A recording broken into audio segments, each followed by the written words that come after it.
Bonsoir à toutes et à tous, bienvenue dans CSP Time, c'est le 5e numéro de la saison 3 et c'est le 4e quart-temps. Pour m'accompagner ce soir, les experts basket du Populaire du Centre, Jean-Christophe Bourdin, salut Jean-Christophe. Salut Pierre. Et Mathieu Marot, salut Mathieu. Salut Pierre, salut à tous. Alors, dans ce 4e quart-temps, on va évoquer le match à venir de ce soir en Jeep Elite entre le CSP et Orléans à Beaublanc. Orléans, c'est un promu qui s'en sort pas si mal, Mathieu.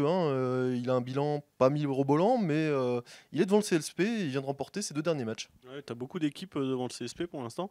Comme tu l'as dit, Orléans n'a pas bien commencé sa saison, mais Orléans reste sur 2 victoires. Une face au Portel à domicile, qui n'est pas si surprenante que ça. Ouais, où il marque plus de 100 points. Enfin, après, le Portel, c'est triste. Cette saison, c'est triste. Et surtout sur une victoire à Chalon-Reims, qui a clairement pas fait les affaires du CSP, pendant que Limoges perdait à la maison face à Krasnodar. Orléans, ils allaient s'imposer à Chalon-Reims 99-91, encore une victoire à près de 100 points, donc ils arrivent en forme, ils vont arriver avec moins de pression que ce CSP, et donc c'est une équipe à surveiller, et un match fondamental, on l'a déjà abordé pour le Limoges CSP. Alors, il va y avoir une petite attraction ce samedi soir. C'est Paul Stoll, le nouveau meneur américano-mexicain du CSP qui vient d'arriver comme joker médical. Il a plutôt un bon profil, Jean-Christophe. Déjà, trouver un joueur de ce calibre-là à ce stade de la saison, c'est plutôt pas mal quand même, parce qu'il arrive avec plutôt un bon CV, des bonnes stats sur son dernier club. Alors bien sûr, il n'avait pas de club, donc au niveau de la forme physique, on ne sait jamais trop combien de temps il va avoir besoin pour se mettre en forme, même si ce genre de gabarit, ça va plus vite qu'un pivot qui fait 125 kg.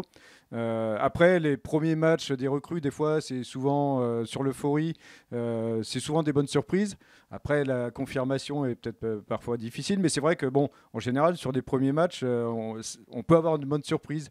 Après, c'est un gars qui a de l'expérience, qui est bon passeur, qui est capable de marquer des points aussi. C'est plutôt une bonne pioche, effectivement, sur le papier pour le Limoges CSP. Maintenant, il va avoir 3-4 jours d'entraînement à peine avec le Limoges CSP. Un poste de meneur où il faut quand même assimiler un fond de jeu, s'il y en a un. Quelques systèmes. Donc ça va être une attraction, effectivement. On va voir si c'est plutôt une bonne pioche pour remplacer ces Magic Christon, sachant que pour le remplacer, c'est quand même, on place la barre assez haut. Mais bon, voilà, c'est plutôt pas mal à confirmer sur le terrain, évidemment. Il y a quelque chose aussi qu'on va scruter ce samedi soir, c'est un peu le mental de l'équipe.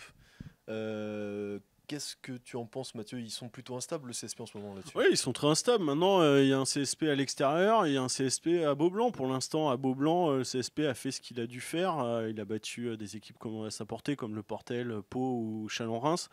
Contre Krasnodar, il n'y a pas eu photo. Franchement, on va pas se mentir, il n'y a pas eu de match entre les deux équipes. Après 7 minutes de jeu, CSP, je crois qu'ils étaient à 17 points. On savait très bien comment ça allait finir. Maintenant, ce que j'ai apprécié, on s'accroche à ce qu'on peut, c'est qu'ils n'ont pas non plus complètement lâché les Limougeaux. C'était à moins 17 à la 7e minute. Ils finissent le match à moins 15 face à une équipe de Krasnodar qui a arrêté de jouer, mais qui reste surdimensionnée même pour cette compète. Ils n'ont pas abdiqué, ils n'ont pas lâché, alors qu'ils auraient pu, je sais pas, en prendre 30. Moi, à un moment donné, je me suis dit, ils vont en prendre 30. Donc ça, c'est peut-être porteur d'espoir pour ce match face à Orléans. On les sent, ils sont concernés. En plus, il y a de bons gars dans cette équipe. Là, on a discuté avec des joueurs comme Nicolas Lang, Hugo Invernizzi. Ils ont envie, ils sont pros. Donc mentalement, c'est pas ce qui me fait le plus peur, même si, encore une fois, ça va être un match très important et qu'il y a toujours ce risque d'être un peu inhibé par la pression. Il va falloir bien commencer le match, et si la CSP commence bien le match, tout peut bien se passer aussi. En parlant de mental et de confiance, justement, le staff, les dirigeants ont confirmé leur confiance à Alfred Joulbey cette semaine, Jean-Christophe. C'est un bon signe selon toi? C'est la décision des dirigeants, donc maintenant elle vaut ce qu'elle vaut. Ils sont au plus près du club, au plus près de l'équipe, donc a priori ils sont mieux placés que quiconque pour savoir s'il faut conforter Alfred Joulbey dans son poste ou pas. Après, je rejoindrai quand même Mathieu là, sur ce groupe, qu'on sent quand même impliqué, plutôt solidaire malgré tout. Donc il y a sur le terrain, alors sur le banc il se passe ce qui se passe techniquement en termes de collectif et de tactique, mais en tout cas sur le terrain on a quand même des joueurs qui ont envie de faire des bonnes choses.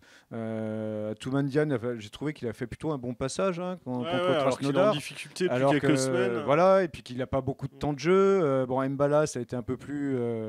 mais il se bat. Ah, il se bat. Ça, on Voilà. peut pas lui enlever. Donc, Là, il se bat. Maintenant, c'est vrai qu'il part d'un peu loin, mais il se bat. Et donc bon voilà, je pense qu'il y a un mental dans cette équipe. Maintenant, on sait qu'elle a des trous d'air, qu'elle a des passages à vide, et elle les a plus ou moins bien gérés. Mal à Levallois, bien contre Chalon-Reims, il me semble. À un moment, c'était un peu moins bien, et puis ils n'ont pas trop coulé. Donc voilà, ils sont capables de tenir un match. Tofaş à la maison aussi. Voilà. Donc le match contre Tofaş, je pense qu'il y a un vrai passage à vide. Exact, qui pour une fois, ils arrivent plutôt à bien négocier. Et puis il y a de l'envie. Moi, je trouve qu'il y a de l'envie. Ils auraient pu abandonner, ils auraient pu lâcher leur coach à plusieurs reprises. Et voilà, comme le dit Jean-Christophe, en termes de jeu, en termes de collectif, c'est assez pauvre. Mais maintenant, en termes d'attitude, c'est plutôt bon. Il y a Brian Conklin qui montre l'exemple, qui fait plus une bonne saison. Hein. Moi, j'aime bien Brian Conklin, ce qu'il fait depuis le début de la saison, ce qu'il monte sur le terrain et tout ça. Donc il y a quand même quelques lueurs d'espoir. Il va y avoir un nouveau joueur, après sans doute une nouvelle recrue prochainement également. Donc ça peut aussi repartir. Tu peux aussi profiter de tes 2 matchs à la maison face à Orléans, puis face à Bourg-en-Bresse, même si Bourg-en-Bresse va falloir s'en méfier parce que c'est très costaud depuis le début de la saison. Mais ces 2 matchs à la maison, ils peuvent être aussi l'opportunité de te relancer enfin en championnat.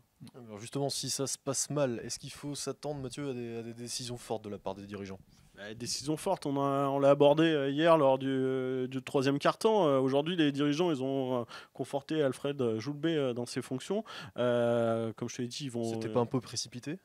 Pas un peu précipité, je sais pas. Il y a eu une réunion du directoire. Moi, peut-être que j'aurais attendu les 2 matchs face à Orléans et face à Bourg-en-Bresse pour faire un point après ces 2 matchs plutôt qu'avant. Maintenant, je suis pas au directoire, moi. Et la décision, elle a été prise, elle est celle-ci. Et on va voir ce que fait Alfred Joulbey avec un meneur. Là, il faut pas oublier que samedi, ce soir, face à Orléans, il va être privé encore de Vicent Ford. Il y aura juste... Paul Stoll qui sera là pour remplacer ces Magic Christon, mais il va y avoir encore un joueur majeur en moins. Va falloir voir ce CSP aussi à un moment donné, enfin au complet avec toutes ses armes. Et là maintenant, si avec toutes ces armes, il continue à enchaîner les défaites, là, il va falloir peut-être se reposer la question de l'avenir d'Alfred Joulbey. Eh bien merci messieurs, c'est la fin de ce 4e quart-temps de CSP Time. On vous donne rendez-vous tout à l'heure sur lepopulaire.fr pour suivre le match à partir de 20h entre le CSP et l'Orléans Loiret Basket. Et puis on vous dit à dans 15 jours pour un nouveau numéro de CSP Time. N'hésitez pas à commenter, à partager sur lepopulaire.fr et sur notre page Facebook Le Populaire Sport. Salut!